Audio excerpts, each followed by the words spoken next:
வந்து நான் முடக்கத்தான் கீரை வாங்கியிருந்தேன்.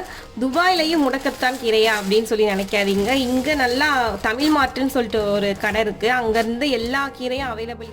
கை கால் வலி, பின்ன அயன் கண்டென்ட் எல்லாம் கம்மியாக இருக்குது உடம்புல, அதாவது இரும்புச்சத்தெல்லாம் கம்மியாக இருக்குது. அதே மாதிரி நம்ம கை கால் வலியெல்லாம் குறைக்கணும், இனிமேல் வராமல் இருக்கணும், அந்த மாதிரிலாம் நினைக்கிறவங்க எல்லாருமே கண்டிப்பாக இந்த வீடியோ ஃபுல்லாக மிஸ் பண்ணாமல் பாருங்கள். வீடியோக்குள்ளே போகிறதுக்கு முன்னாடி இன்னும் நீங்கள் நம்ம சேனல் சப்ஸ்கிரைப் பண்ணலையா, கண்டிப்பாக சப்ஸ்கிரைப் பண்ணி வச்சுக்கோங்க. அப்படியே கூடவே இருக்கிற பெல் பட்டனையும் ப்ரெஸ் பண்ணுங்கள். அப்போ தான் நான் போடுற ஒவ்வொரு யூஸ்ஃபுல்லான வீடியோஸும் உங்களுக்கு நோட்டிஃபிகேஷனாக வரும். வாங்க வீடியோக்குள்ளே போகலாம். ஹாய் ஃப்ரெண்ட்ஸ், எல்லாருக்கும் வணக்கம். இது என்னடான்னு சொல்லி பார்க்குறீங்களா? நம்ம ஊர்லலாம் அந்த களை இருக்கும் பார்த்தீங்களா, கலைக்கு நடுவுலலாம் சும்மா வேஸ்ட்டாக அந்த ஓரத்தில் ரோட் ஓரத்தில் அந்த மாதிரிலாம் இருக்கும் பார்த்தீங்களா, முடக்கத்தான் கீரை.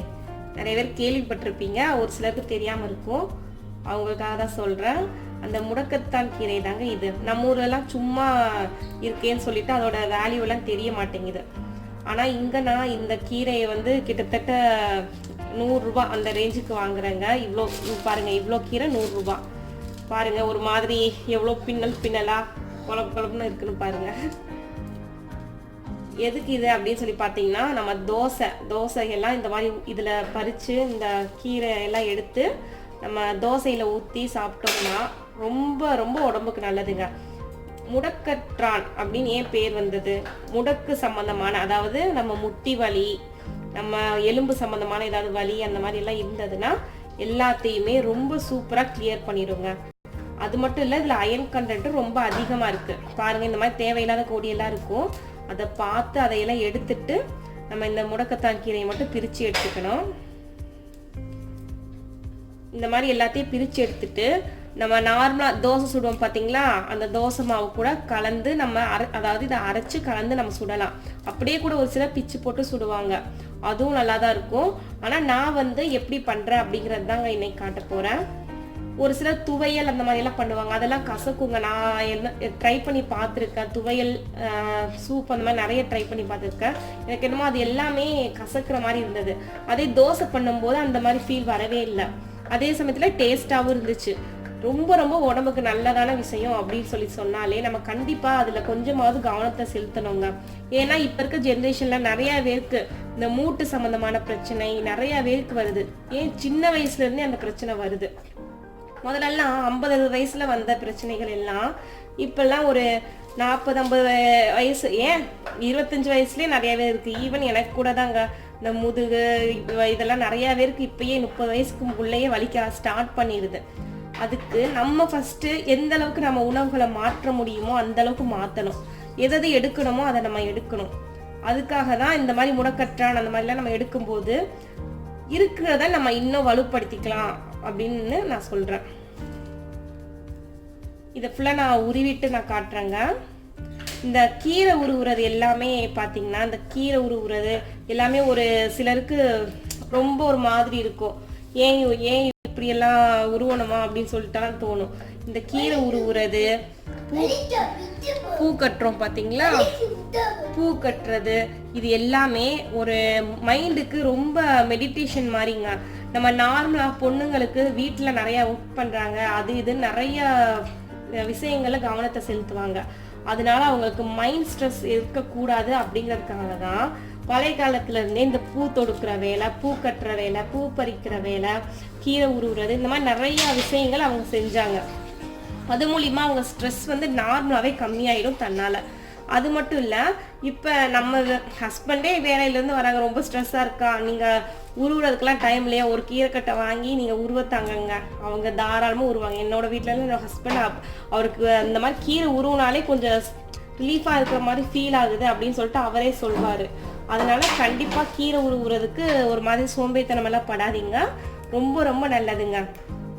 இதை ஃபுல்லாக நான் உருவிட்டு காட்டுறேங்க. நல்லா உருவிட்டு நம்ம உப்பு மஞ்சள் கலந்து தண்ணியில் அலசிட்டு அதுக்கப்புறமா நான் காட்டுறேன். பாருங்க, இந்த மாதிரி நான் கழுவி எடுத்து வச்சிட்டேன். அரிசி வந்து நான் ஒரு 4 மணி நேரம் ஊற வச்சுருந்தேங்க. வெறும் அரிசி மட்டும் தான் ஊற வச்சேன். நம்ம நார்மலாக மாவு கரைப்போம் பார்த்தீங்களா, இட்லி தோசை மாவுக்கு, அந்த மாதிரி உளுந்து வெந்தயம் அந்த மாதிரி எதுவுமே சேர்த்து அரைக்க தேவையில்லை. வெறும் அரிசி மட்டும் ஒரு பெரிய கிளாஸ் அளவு எடுத்து ஊற வச்சுருந்தேன். ஒரு 4லேருந்து 5 மணி நேரம் ஊற வச்சுட்டு அதுக்கப்புறமா கழுவி எடுத்து வச்சுருக்கேன். ஃபஸ்ட்டு இந்த முடக்கத்தான் கீரையை நம்ம அரைச்சிக்கிறோம். இந்த கீரையை மட்டும் அரைக்கக்கூடாதுங்க, கூட ஒரு குட்டி பீஸ் அளவு இஞ்சி, ஒரு பச்சை மிளகாய் சேர்த்துருக்கேங்க. குழந்தைங்களுக்கும் சேர்த்து தரதுனால ஒரு பச்சை மிளகாய் தான் சேர்த்துருக்கேன். இதே நீங்கள் பெரியவங்களுக்கு மட்டும்தான் செய்கிறீங்க, குழந்தைல நல்லா காரம் சாப்பிடுவோம் அந்த மாதிரினா நீங்கள் தாராளமாக 2 இல்லை 3 பச்சை மிளகாய் கூட சேர்த்துக்கலாம், உங்கள் காரத்துக்கு ஏற்ப சேர்த்துக்கலாம். அதுக்கப்புறமா இந்த அளவுக்கு சீரகம், மிளகு. நான் மிளகும் பச்சை மிளகாவும் கொஞ்சம் ஓரளவு இருக்கிற மாதிரி தான் போட்டிருக்கேன், அதிகமாக போடல, ஏன்னா குழந்தையும் சாப்பிட்றதுனால. நீங்களும் உங்கள் காரத்துக்கு ஏற்ப பார்த்து நம்ம ஜாஸ்தி பண்ணுறதோ கம்மி பண்ணுறதோ பண்ணிக்கலாம். அதுக்கப்புறமா இந்த முடக்கத்தான் கீரையை ஆட் பண்ணிக்கலாம். நம்ம குழந்தைங்கலாம் நார்மலாக அந்த கீரை அது மாதிரிலாம் சாப்பிட மாட்டாங்க. அவங்க எல்லா இதுக்குமே இந்த மாதிரி தோசை கூட கலந்து தரும்போது அவங்களுக்கு வந்து தெரியாது தோசை அப்படின்னு சொல்லிட்டு நார்மலாக சாப்பிட்ருவாங்க. அந்த தோசை இது வந்து நார்மலாக இந்த தேங்காய் சட்னி இல்லை அந்த கார சட்னி சொல்லுவாங்க பார்த்தீங்களா, அதெல்லாம் இதுக்கு ரொம்ப சூப்பராக இருக்குங்க, நல்லா ஆப்டாக இருக்கும். அந்த மாதிரிலாம் நீங்கள் பண்ணி தந்தீங்கன்னா அந்த சட்னி டேஸ்ட்டுக்கும் அதுக்கும் ரொம்ப பிடிச்சி இந்த குழந்தைங்களே நல்லா விரும்பி சாப்பிடுவாங்க, அந்த அளவுக்கு இருக்கும். இதை மட்டும் நம்ம அரைச்சிட்டு வந்துக்கலாம். பாருங்க நம்ம எந்த அளவுக்கு போட்டோம், ஆனால் அரைச்ச பின்னாடி பாருங்க கொஞ்சமாக தான் இருக்கு, பாருங்க இந்த அளவு தான் இருக்கு. இதுக்கப்புறமா நம்ம ஊற வச்சிருந்தோம் பார்த்தீங்களா, அந்த அரிசியையும் சேர்த்து நம்ம அரைச்சிக்கணும். பாருங்க இந்த மாதிரி நான் அரைச்சிட்டு வந்துட்டேன். ரொம்ப நைஸாகவும் அரைக்கக்கூடாது, ஓரளவு குறைன்னு சொல்லி அரைச்சிக்கணுங்க. நான் அரைக்கும் போதே கொஞ்சமாக உப்பு போட்டு அரைச்சிட்டு வந்துட்டேன்.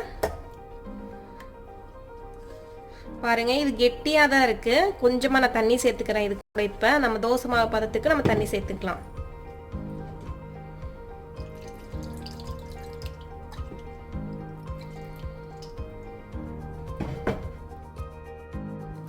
பாருங்க இந்த மாதிரி ரெடி பண்ணியாச்சு. அந்த மிக்ஸியை அலசி அந்த தண்ணியை இது கூட சேர்த்துக்கிட்டேன்.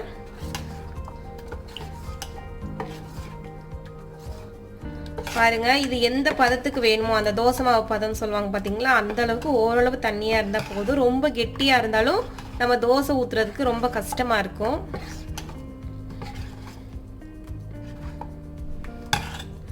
இந்த கன்சிஸ்டன்சியில் இருந்தால் போதும்.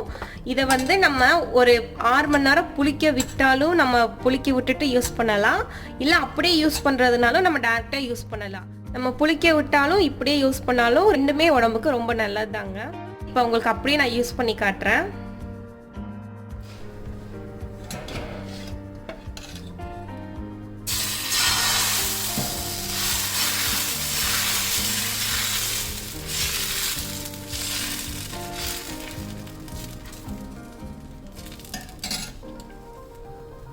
இந்த மாதிரி தோசைகளுக்கு ஆயவுமே நம்ம ஊற்றணுங்க. அந்த க்ரீனிஷ் கலரெல்லாம் கொஞ்சம் ஒரு மாதிரி ப்ரௌனாக வர ஆரம்பிக்கும். அந்த ஸ்டேஜில் நம்ம பரட்டி போடணும். 2 சைடுமே வேகணுங்க இந்த தோசை. நார்மலாக இதுக்கு கொஞ்சமாக எண்ணெய் ஊற்றிக்கிறேன்.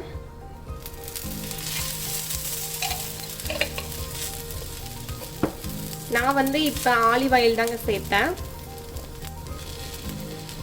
எங்கள் வீட்டில் நாங்கள் மேக்ஸிமம் இந்த செக்கு நல்லெண்ணெய் இருக்குது பார்த்தீங்கன்னா, அது ஆலிவ் ஆயில் தேங்காய் எண்ணெய் இந்த 3 தான் நாங்கள் ஆட் பண்ணுவோம் மேக்ஸிமம்.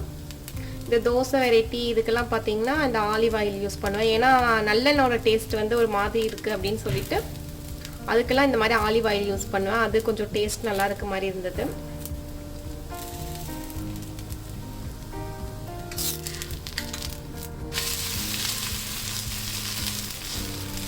பாருங்க இந்த மாதிரி லைட்டாக ப்ரௌனிஷாக வரும், அங்கங்கே ப்ரௌனாக தெரியுது பாருங்க.